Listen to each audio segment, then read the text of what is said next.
আসসালামু আলাইকুম। আলহামদুলিল্লাহ, দীর্ঘ প্রতীক্ষার পর অবশেষে আমাদের যে দুইটা গাভী বাচ্চা দেওয়ার কথা ছিল তার মধ্যে একটা গাভী আজকে বাচ্চা দিয়েছে। গত কয়েকদিন যাবত গাভী দুইটাকে লক্ষ্য করছিলাম যে কখন বাচ্চা দেয়। এর কারণ হচ্ছে দুইটা গাভী একসাথে প্রেগনেন্ট হয়েছিল এবং একসাথেই বাচ্চা দেওয়ার কথা এবং একসাথেই ওদের যে সিমটমগুলি থাকে সেগুলি প্রকাশ পাচ্ছিল বাচ্চা দেওয়ার। সকালে আমরা বাড়িতে ছিলাম না, খুব ভোরে আমরা বাজারে গিয়েছিলাম একটা কাজের জন্য। নর্মালি আমরা এই সময়টাতে কোথাও যাই না, কারণ আমরা জানি যে কোনো সময় এই গরুগুলি বাচ্চা দিতে পারে, তাই এদের আশেপাশে থাকার চেষ্টা করি বা বাড়িতেই থাকি বা খামারের কাছেই থাকি। আলহামদুলিল্লাহ, এই গাভীটা আমাদের একটা দেশি গাভী। আমরা আগে থেকে ভেবেছিলাম যে এই গাভীটা হয়তো বাচ্চা দেওয়ার সময় তেমন কোনো সমস্যা হবে না, তো দেখলাম যে আলহামদুলিল্লাহ তেমন কোনো সমস্যা হয়ওনি। আমরা যদি আরেকটু পরে আসতাম তাহলে হয়তো বাচ্চা একা একাই হয়ে যেত। তো যাই হোক, বাচ্চা হওয়ার পর আমাদের যে মূল কাজগুলি থাকে সেগুলির মধ্যে অন্যতম হচ্ছে বাচ্চাটাকে ওর মায়ের মুখের সামনে আমরা দিয়ে দেই, যাতে করে ওই লালাগুলি চেটে ওর মা পরিষ্কার করে ফেলতে পারে বা দ্রুত ওকে শুকিয়ে ফেলতে পারে। কখনোই এরকম হয়নি যে আধা ঘন্টা ওভার হয়ে গিয়েছে তারপরে আমরা এই দুধ খাইয়েছি, এরকম কখনোই হয়নি। আলহামদুলিল্লাহ, আধা ঘন্টার মধ্যেই আমরা এই শাল দুধ পর্যাপ্ত পরিমাণে বাছুরটাকে খেতে দেই। এতে করে পরবর্তীতে এই বাছুরগুলি রোগ প্রতিরোধ ক্ষমতা অনেক বেশি বেড়ে যায়।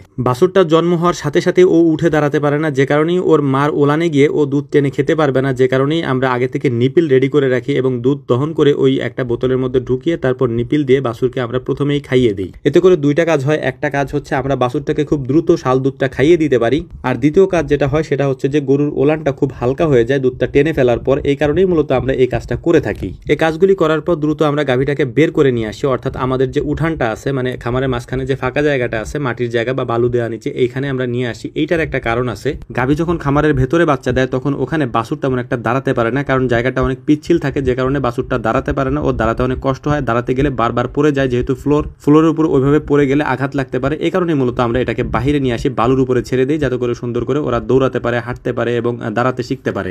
কয়েক ঘন্টা থাকার পর এগুলি পুরোপুরি দৌড়াদৌড়ি শিখে যায়। এরপরে মূলত হচ্ছে আমরা খামারের ভিতরে ওদেরকে আবার দিয়ে দিই। বাচ্চা দেওয়ার পর গাভীকে খাবার হিসেবে আমরা যেটা দিই সেটা হচ্ছে যে আমরা হালকা কুসুম গরম পানি দিই এবং এই কুসুম গরম পানির সাথে আমরা লবণ দিই। লবণের সাথে আমরা হালকা কিছু ভুসি দিয়ে দিই, যেটা খাবারের স্বাদ বাড়ানোর জন্য দেওয়া হয়ে থাকে আর কি। মূলত ওই গাভীটার ডেলিভারির সমস্ত কাজ কমপ্লিট করার পর আমরা চলে এসেছি আমাদের পাশে যে আর একটা শেড আছে, গাভীর শেড। এই শেডের মধ্যে একটা গাভী আছে যেটা আজকে দিনের মধ্যে বাচ্চা দিতে পারে। সকাল থেকেই দেখছিলাম যে এটা বাচ্চা দেওয়ার মতো একটা সিমটম দেখা যাচ্ছে। তো আমি আগে একটা ভিডিওতে বলেছিলাম যে আমাদের এই ছোট গাভীটা হয়তো আগে বাচ্চা দিবে, তো আলহামদুলিল্লাহ ছোট গাভীটাই আগে বাচ্চা দিয়েছে। এখন আরেকটা গাভী বাচ্চা দেওয়ার অপেক্ষায় আমরা আসি, হয়তো আজকে দিনের মধ্যে সেটাও বাচ্চা দিয়ে দিবে। তাই ওদের ঘরটাও আমরা সুন্দর করে পরিষ্কার করে রেখেছি। তো দেখতে দেখতে আমাদের যে বাচ্চাটা দিয়েছে কিছুক্ষণ আগে, এই বাচ্চাটা দাঁড়াতে পেরেছে এবং ও সুন্দর করে হাঁটতেছে এবং ওর মার দুধ ও একা একা খেতে পাচ্ছে। বাকি যে এখানে শাল দুধগুলি আছে, এই শাল দুধগুলিকে আমরা এখান থেকে নিয়ে যাচ্ছি। তো বিকালবেলা বলতে কয়েক ঘন্টা পরেই এটার ফুল পড়ে যায় এবং ফুল পড়ার পর ওই ফুলটাকে মূলত হচ্ছে যে আমরা মাটি খুঁড়ে গর্ত করে তার মধ্যে আমরা মাটি চাপা দিয়ে রাখি আর কি,